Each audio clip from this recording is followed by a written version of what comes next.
You know, growing up in that fancy corner of DC, where the air feels thicker with old money and whispered deals, I never quite fit the mold at Washington Elite Prep. Yeah, that brick fortress of a school where kids rolled up in limos. And me?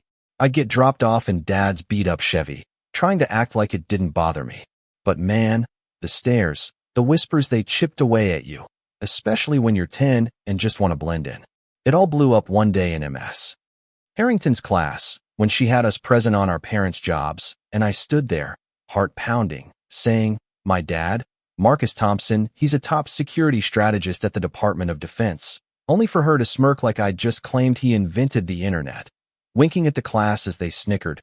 "Oh, Jamal, imagination's great, but let's keep it real, And Tyler, that smug blonde kid whose folks owned half the skyline, muttered loud enough for everyone.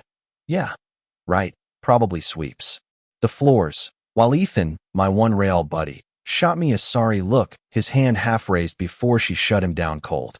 It stung deep, deeper than just embarrassment, because it wasn't the first time folks doubted me on account of how I looked, or that we didn't flash cash like the rest. MS Harrington had this way of favoring the rich kids, pushing them while talking down to me like I was 5, all rooted in her quiet bias. That old assumption that a black kid from a modest row house couldn't have a dad safeguarding the nation.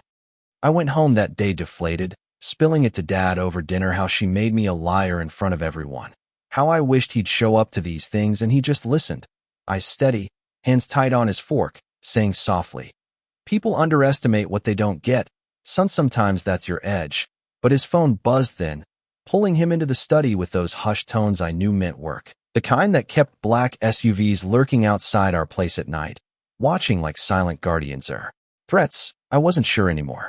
Things escalated fast after that Parents' Day rolled around, and I challenged her. "Fine, Dad'll come," half bluffing.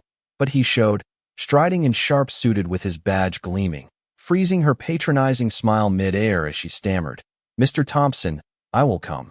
And he shook her hand coolly. "Heard you've got questions about my work," while the class gawked, whispers turning from mockery to awe.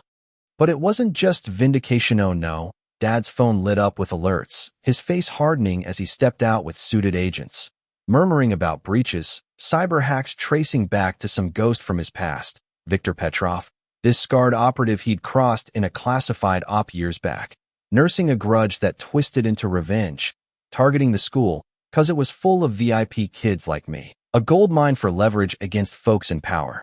Chaos hit, lockdown sirens wailed, parents panicked, and Dad took charge, barking orders while MS Harrington paled, her world crumbling as agents swarmed, uncovering bugs in classrooms.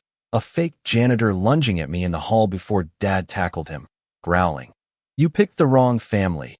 Victor touched my boy again, and it's over." The air thick with tension, gunshots echoing as they chased shadows through those polished halls. We barely escaped that mess. Home felt safe until it didn't, with Victor's crew breaching our panic room one dawn, snatching me in the confusion.